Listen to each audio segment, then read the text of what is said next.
Donc, Anthony Saudré est docteur en histoire de l'art et diplômé de lettres modernes. Et il a soutenu une thèse intitulée « Spectacle et machines au temps de Louis XIV ». Alors, il y avait des jeux vidéo qui permettaient de revisiter cette époque, il me semble. Puis même un jeu très connu aussi sur cette époque, à peu près, Versailles, jeu français. Il y a une grande tradition, d'ailleurs, de la transmission patrimoniale en France sur l'histoire de France dans des jeux plutôt des années 90-2000. 96 Versailles, ouais, avec Cryo Interactive et tout ça. Voilà, donc une vraie tradition du jeu français de faire de la médiation patrimoniale. Et donc, Anthony a été attaire en histoire de l'art à l'université de Rennes 2 et il enseigne la littérature à l'université de Rouen. Voilà. Je te laisse la parole. Non, je pense qu'il faut juste activer le micro 1. Ouais. C'est bon, ouais. Merci Sébastien pour la présentation. Alors merci pour surtout l'organisation du colloque et aux organisateurs.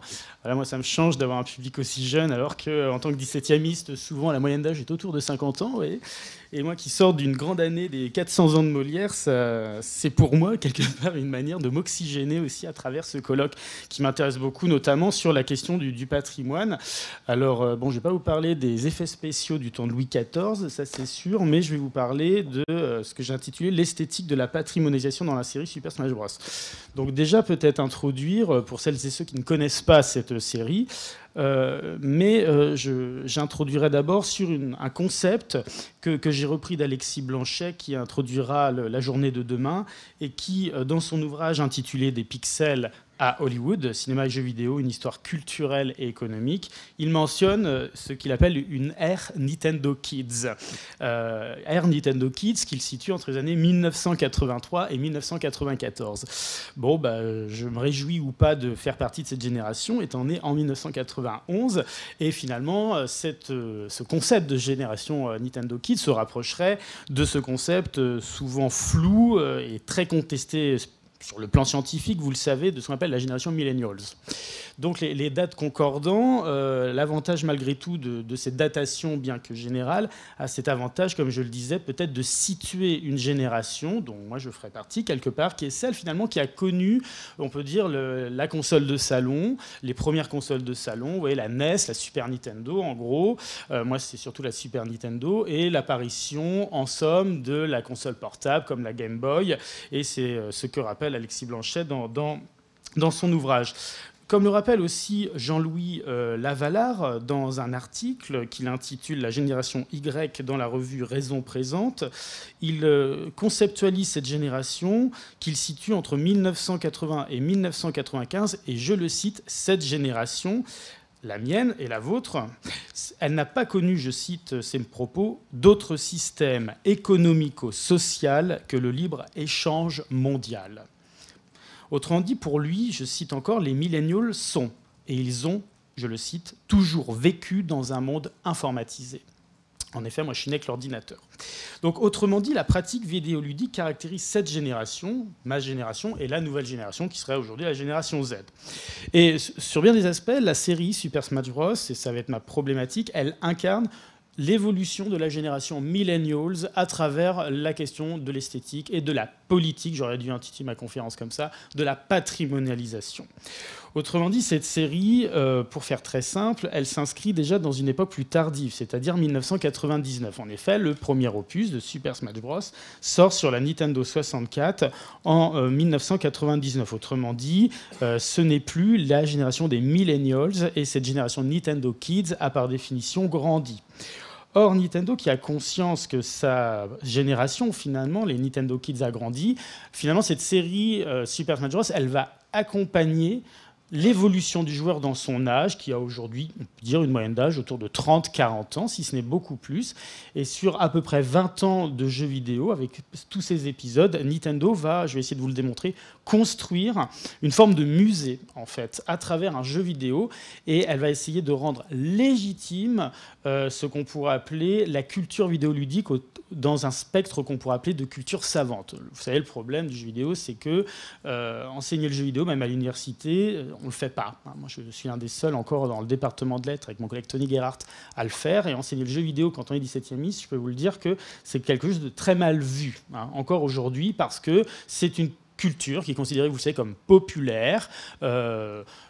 Populaire pourquoi ? On pourrait revenir sur des questions propres à l'iconoclasme classique, c'est-à-dire que l'image est quelque chose de mal par rapport à l'écrit, donc on revient sur une vieille dialectique platonicienne qui est très ancienne. Bon, autrement, ceci dit, il est temps peut-être juste de rappeler les principaux épisodes de la série pour essayer de dérouler ma problématique. En effet, le premier épisode, ici, sur la Nintendo 64, Super Smash Bros., est sorti sur la Nintendo 64 en 1999. Le second, ici, Super Smash Bros. Melee, est sorti sur la nouvelle console de Nintendo à l'époque, et la GameCube, entre 2001 et 2002. Ensuite, il y aura un nouvel épisode sur la nouvelle console de Nintendo, la Wii, et je vous expliquerai qu'entre ces 3 épisodes, voilà, se passe cette politique de patrimonialisation. C'est-à-dire que le premier épisode, on va le voir, n'est pas ce qu'on pourrait appeler encore dans une esthétique de l'artification. À partir, par contre, de cet épisode sur la GameCube, c'est le nouveau millénaire, on va voir qu'il y a une construction presque idéologique, culturelle, artistique et politique de l'univers Nintendo qui, jusqu'aux nouveaux épisodes, est de plus en plus explicite. Super Smash Bros. Sortira sur la Wii un peu plus tard en 2008. On aura un nouvel épisode sur la Wii U qui est peut-être beaucoup moins connu, qui sortira en 2014. Et enfin, peut-être le connaissez-vous mieux, le dernier opus, Ultimate, sorti sur la Switch en 2018. Voilà, donc pour finir cette introduction, je citerai un article de William Enduro qui, dans cet article intitulé « On a essayé Super Smash Bros. Ultimate », parle, je le cite, d'un musée vivant du jeu vidéo. Autrement dit, dans la presse, c'est-à-dire si on prend la grande presse nationale comme Le Monde ou Le Figaro, ça y est, le jeu vidéo est déjà rentré dans une esthétique de patrimonialisation, et c'est exactement ce qu'on a vu dans les articles de presse concernant cette série. Bon, je rentre dans le vif du sujet, et il est peut-être intéressant de questionner la construction d'une fiction vidéoludique patrimoniale, et je mets bien évidemment les guillemets. En effet, depuis le premier épisode sorti sur la série, ce jeu de combat, en fait, c'est un jeu de combat classique, met en scène les principaux personnages de l'univers Nintendo qui, en réalité, sont connus à l'époque par la majorité des joueurs.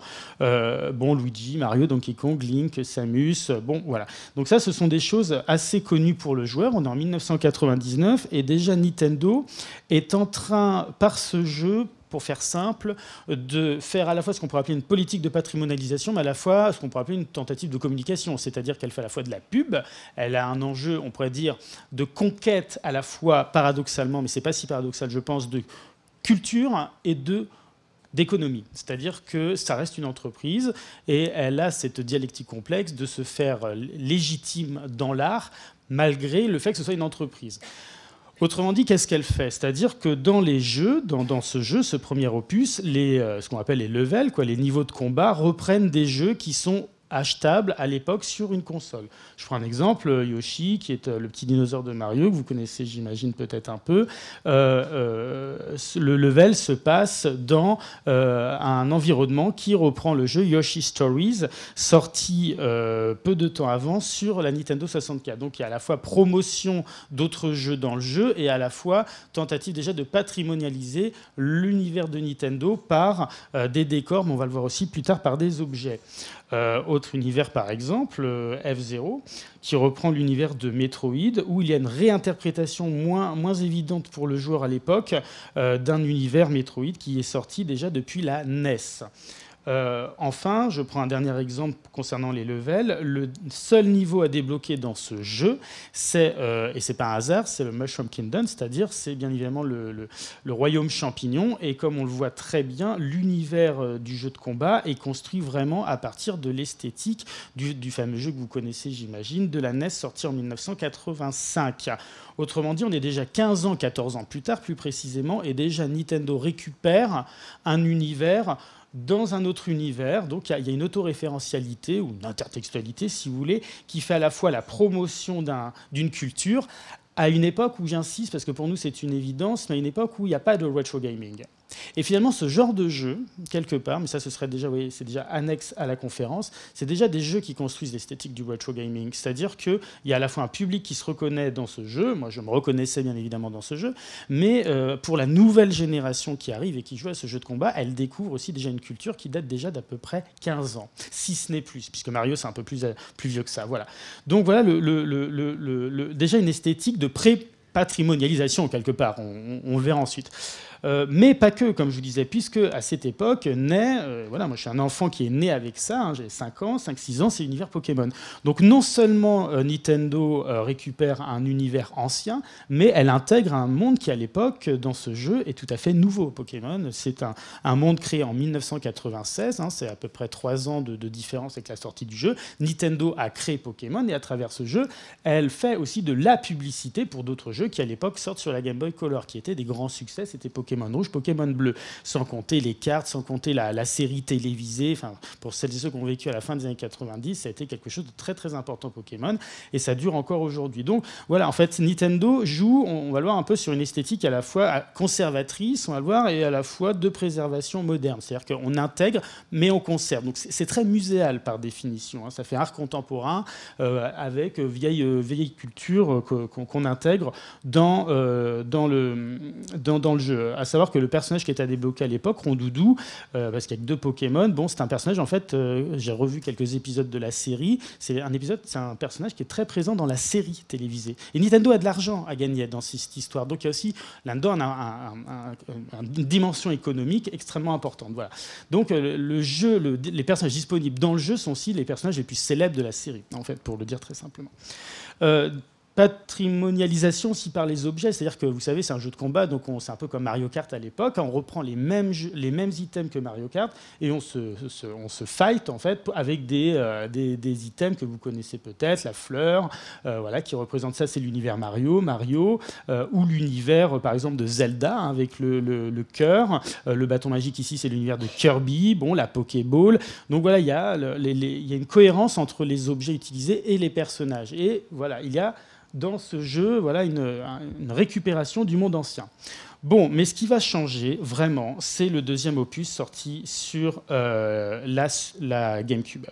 Et cet épisode, c'est Super Smash Bros. Melee. Pourquoi ? Parce que les personnages vont augmenter, mais surtout, il va y avoir une invention nouvelle, c'est la question des trophées. C'est-à-dire qu'en combattant, le joueur va pouvoir récupérer des figurines et des trophées.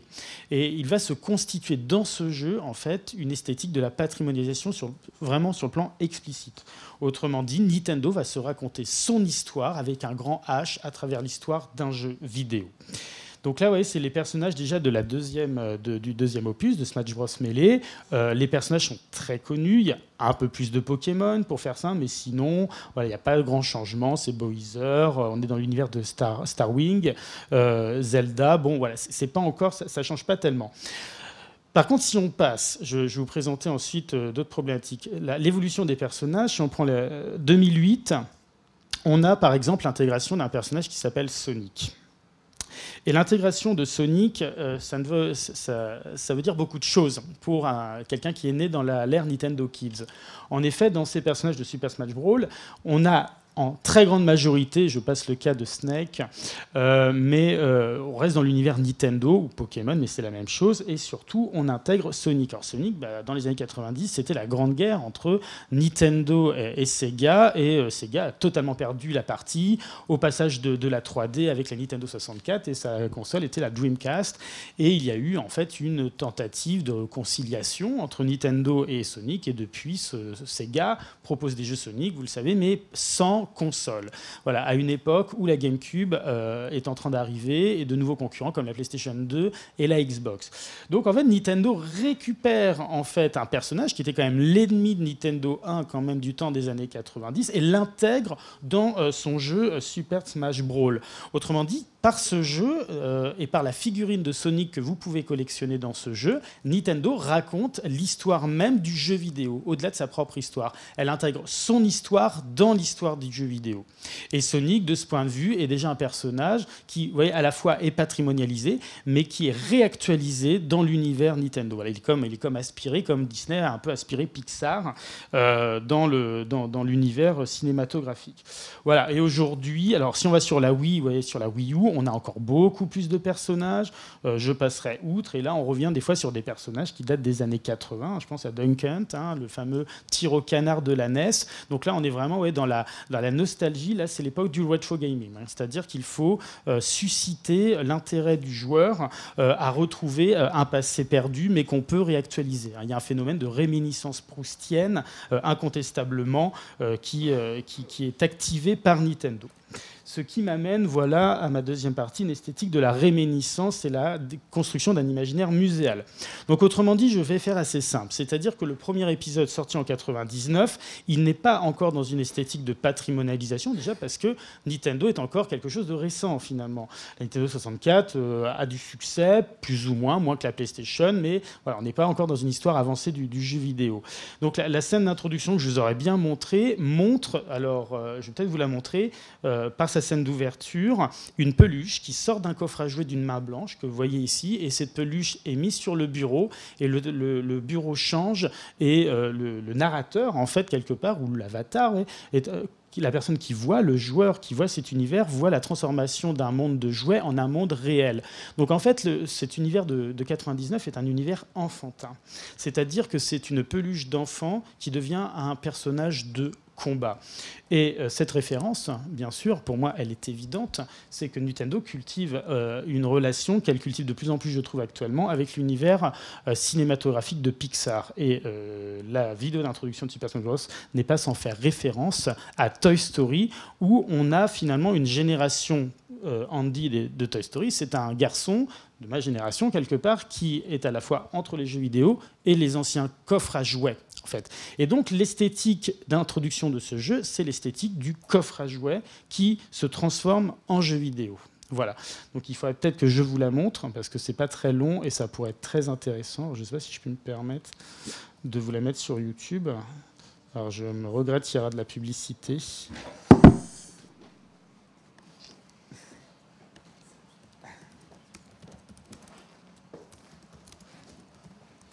Je vais enlever le son, voilà. Alors, voilà.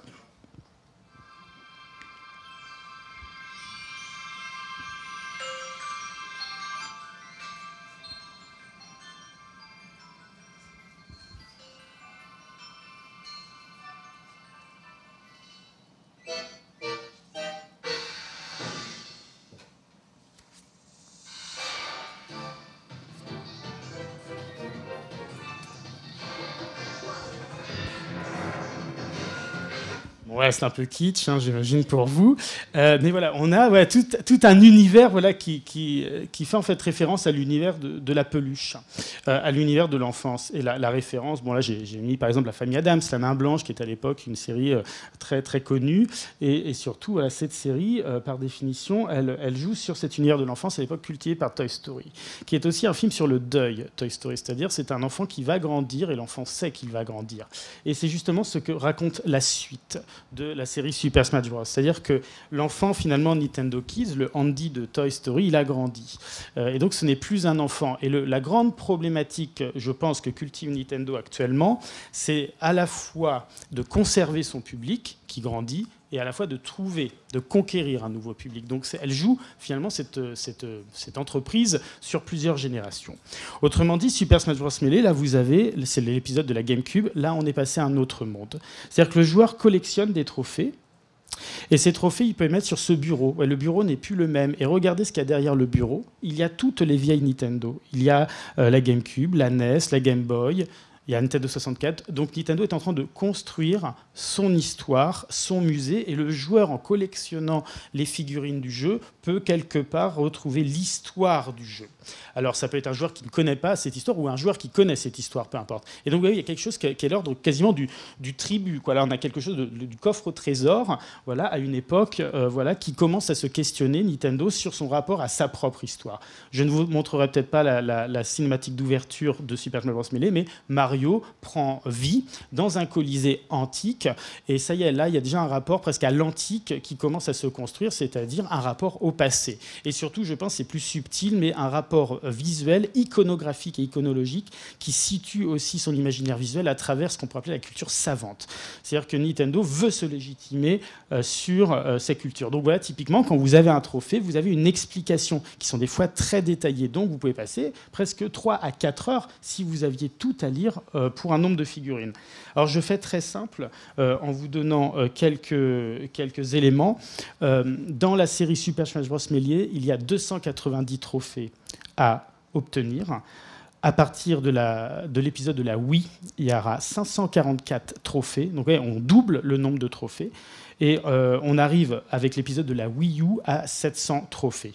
Donc voilà, on est passé quasiment à plus de 700 trophées qui racontent l'histoire de Nintendo.